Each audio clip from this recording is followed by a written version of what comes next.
Here's our first example of how to graph a system of inequality lines. Remember, our goal here is to find the region that has the double shading. And so I start with this first representation of a line. And because I recognize this as the slope-intercept form, I can immediately pull a slope out. I know that I have a slope of 1/3, and I got this nice point, a 0, 2. Now this time I have a graph ready, so I'm going to come over to my graph. We're going to use this information on my graph. And I have to start off with that starting point, 0, 2. I know 0, 2 will be located 2 units up from the origin. And then I look at the slope. The slope's telling me rise over run. It says go up 1 unit, right 3. Up 1 unit, right 3. Up 1 unit, right 3. From there, I'm running out of space on my XY plane, so I'll go the other direction. The opposite of up and right is down and left. So I go down 1, left 3, down 1, left 3, down 1, left 3. As I look at the inequality, it was a strict inequality. It was saying greater than. So that means I want to graph this as a dashed line. And we don't have to be perfect. We're just looking to get a ballpark idea of what's going on here. So it looks something like this. It's all dashed. And I do need to check a region. I need to see which region needs shaded. And so as I look at this, I'm going to plug the origin in since it's not on the line.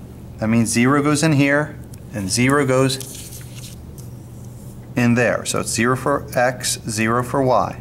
Is 0 bigger than 2? False. 0 is not bigger than 2. So I don't want to shade this region, but rather the opposite region. That means I would have a shading running up like this.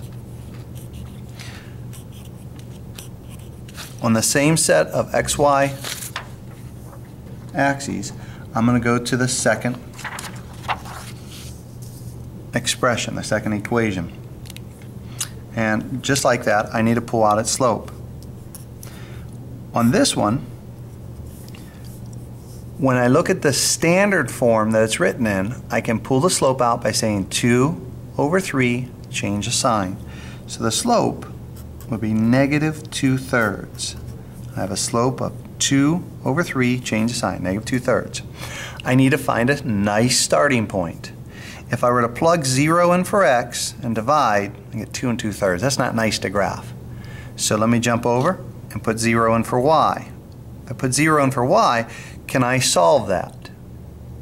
Hopefully you come up with an answer of X would be 4. And so I can say 4, 0. Now I'm going to plot that. I am going to go to a different color to try to make this a little more obvious what we're looking at. Let's do orange. Let's see how orange looks on this. So I need to start at 4, 0. 4, 0 would be 4 units over. I need to start right there. And then I pull out the slope. The slope is telling me to go down 2, right 3. Down 2, right 3. So I'll go down 2 units, right 3. Down 2 units, right 3. Down 2 units, right 3. As usual, I'm running out of space.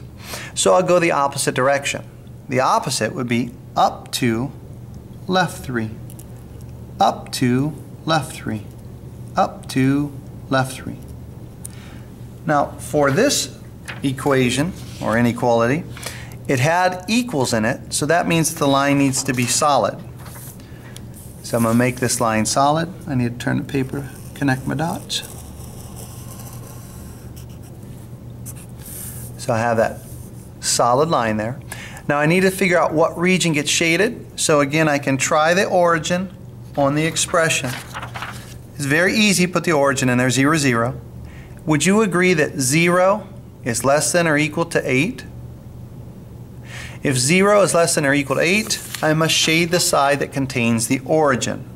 So that means for this orange line, I would shade down, as this is the region that has the origin. As I've mentioned numerous times already, your goal is to find the region that has dual shading. So if I look up here, there's going to only be the blue or black shading. Over here, there's absolutely no shading. Down here, there would only be the orange shading. And off to the west, this is where we're going to see the double shading. It would have both the orange and the blue or purple or however that color's showing up as. And that's going to be the region that solves both of your inequality statements. That's the region that we want. And that is your first example on how to solve a system of inequality, of linear inequalities.